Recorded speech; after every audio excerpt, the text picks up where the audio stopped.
जो होता है वो अच्छा के लिए होता है। ऊपर वाले के फैसले पर कभी नाराज नहीं होना चाहिए, क्योंकि ऊपर वाला वह नहीं करता जो आपको अच्छा लगता है, ऊपर वाला वह करता है जो आपके लिए अच्छा होता है। हम यह सोचते हैं कि यह काम हो जाता तो हमें बहुत खुशी होती है। हम सारी चीज अपनी इच्छा से सोचते हैं कि हमारी इच्छा पूरी हो जाए और हमारा काम हो जाए तो हम खुश हो जाएंगे। लेकिन जब भी हम कोई काम करने की कोशिश करते हैं या कोई सपना सोचते हैं या कुछ भी चीज अपने मर्जी से सोचते हैं कि मेरा यह काम हो जाए, और वह काम कभी कभी होता है, कभी कभी नहीं होता। जब वह काम नहीं होता तो हमें दुख होता है और पछतावा होता है, और तब हम भगवान को पूजने लगते हैं। और जब वह काम हो जाता है तो हमें बहुत खुशी होती है। हम जो चीज सोचते हैं, जो चीज मांगते हैं, जो चीज की इच्छा करते हैं, हो सकता है वह हमारी इच्छा हमारे लिए सही ना हो सकता हो वह नौकरी, वह मकान, वह विवाह, वह रिश्ता हमारे लिए अच्छा ना हो, इसलिए वह इच्छा हमारी पूरी नहीं होती। क्योंकि ईश्वर को यह पता है कि कौन सी चीज हमारे लिए अच्छी है और कौन सी चीज हमारे लिए अच्छी नहीं है, और वह वही करता है जो हमारे लिए अच्छा होता है। ईश्वर जो भी देता हमें वह सोच समझ कर ही देता है। आज की कहानी में इसी बात को समझाया गया है कि भगवान वह नहीं करता जो हमें अच्छा लगता है, भगवान वह करता है जो हमारे लिए अच्छा होता। एक बहुत ही प्यारी कहानी सुनाती हूँ। एक राजा का एक बहुत विशाल फलों का बगीचा था। उसमें तरह तरह के बहुत सारे फल लगे हुए थे, और उस बगीचे की देखभाल एक किसान किया करता था। किसान उस बगीचे से मीठे फल रोज शाम को राजा के लिए ले जाता था।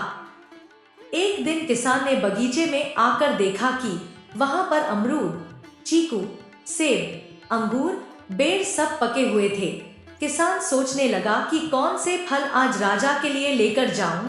ना जाने उसके मन में क्या आया। उसने बेर की टोकरी भरी और महल की ओर चल दिया।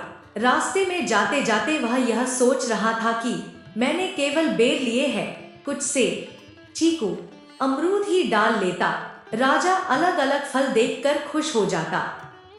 पर वह यह सब सोचते सोचते महल के बाहर पहुंच गया।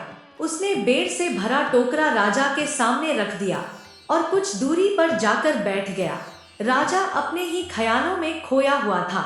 शायद वह किसी बात से परेशान था।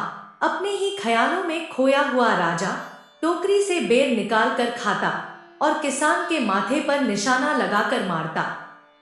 राजा द्वारा फेंका बेर जब किसान को लगता तो किसान कहता, ईश्वर बड़ा ही दयालु है। राजा फिर बेर किसान की तरफ फेंक कर जोर से मारता, और जब वह किसान को लगता तो किसान फिर कहता, ईश्वर बड़ा ही दयालु है। कुछ समय के बाद उस राजा को अपनी गलती का एहसास हुआ। वह सोचने लगा कि मैं यह क्या कर रहा हूँ, मैं किसान के साथ कितना बुरा बर्ताव कर रहा हूँ। और बेर लगने के बाद किसान का उत्तर क्या आ रहा है। राजा ने किसान से पूछा, मैं बार बार बेर फेंककर तुम पर मार रहा हूँ और तुम्हें लग भी रहे हैं, फिर भी तुम कह रहे हो ईश्वर बड़ा ही दयालु है। किसान ने मुस्कुराकर उत्तर दिया कि महाराज, बागान में सेब, अमरूद, बेर, चीकू, आम यह सब तैयार थे, पर मैं बेर लाया।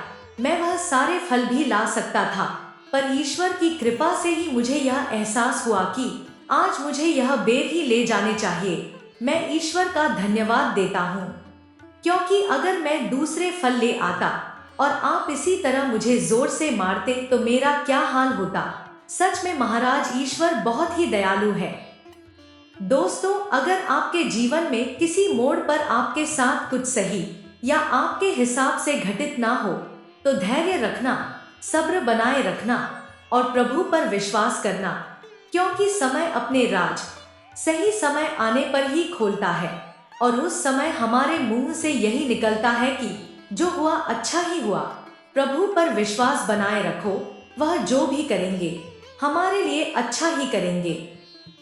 फिर मिलेंगे दोस्तों एक नई वीडियो के साथ। और अगर आपको हमारी वीडियो अच्छी लगती है तो कृपया लाइक और कमेंट कर दिया कीजिए और चैनल को सब्सक्राइब करना मत भूलिए।